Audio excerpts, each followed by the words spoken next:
So we've got a really extraordinary story today. Absolutely. It's about cultural integration, but, well, taken to a whole other level, really. Yeah, exactly.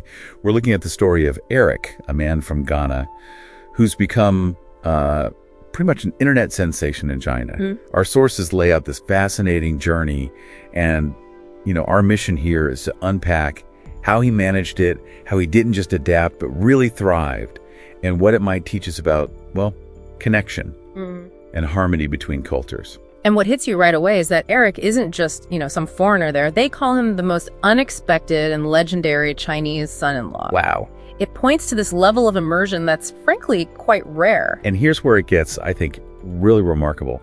He doesn't just speak Chinese, he's mastered the local Hunan dialect. Which is crucial. For anyone who doesn't know, China has this incredible tapestry of dialects, right? Speaking the local one goes way beyond just knowing Mandarin. It's about deep community connection. Exactly. It's the signals you're really part of that specific place. And the sources say he even jumps into neighborhood arguments to defend his mother-in-law. With a spicy attitude, apparently. Like a tough village auntie. It's incredible.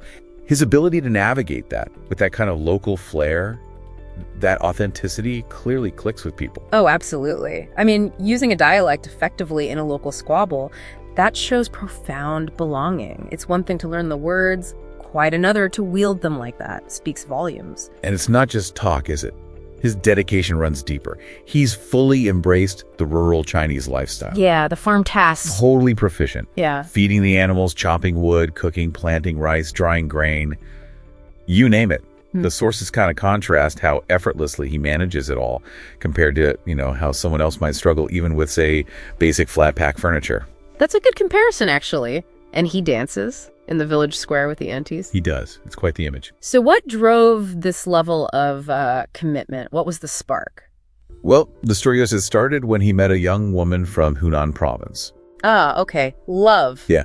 Fell in love, made this huge decision to move thousands of miles, Africa, to rural Hunan to become a proper son-in-law, for marriage. That's a massive leap. Huge. And accounts say he just blended right in, instantly.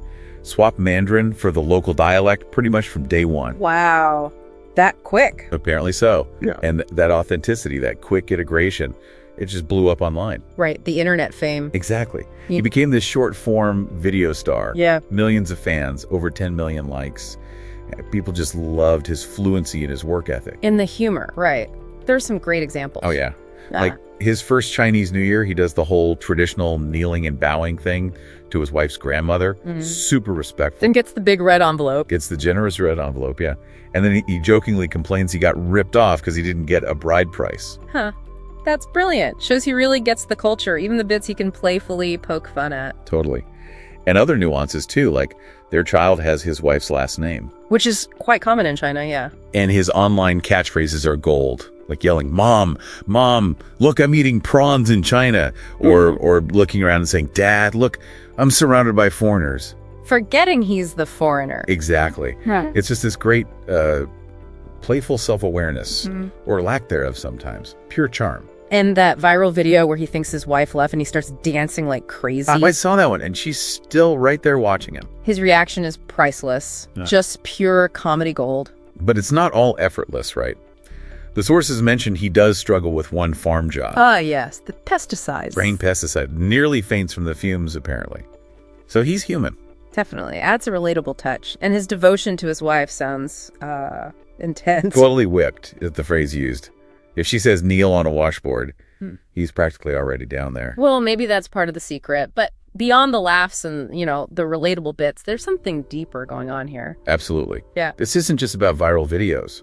He holds the Chinese green card. He passed the official Mandarin exam. Right. Serious commitment. And they're raising their child there. An adorable mixed race Yeah. baby, yeah. Fans apparently joke that the Chinese genes are dominant. Kids, eh? But he's also active in the community, isn't he? Very. Donating to help the elderly, helping other villagers out. It really feels like he's become a pillar of the community. So when you step back, what's the big takeaway? The so what moment? I think it really challenges how we often think about cultural adaptation. It suggests deep immersion isn't about losing who you are, but maybe about creating something new, a blend. A hybrid identity almost. Yeah. and his embrace of everything local, Right. even the neighborhood disputes. It wasn't just about fitting in. It seems like it was a path to real belonging, even influence, and internet fame. It really shows that connection can come from unexpected places, right? If you're willing to fully jump in. Exactly. His story kind of reminds us that cultural exchange doesn't have to mean erasing tradition. It can actually enrich it, create something vibrant and new. It really does. It makes you think about cultural differences less as walls and more as, opportunities for real growth and connection if you have that dedication. So maybe the thought to leave you with is, what stands out most to you about Eric's journey? Yeah. And, how might that kind of fearless blending apply to bridging differences in your own world? Definitely something fascinating to think about.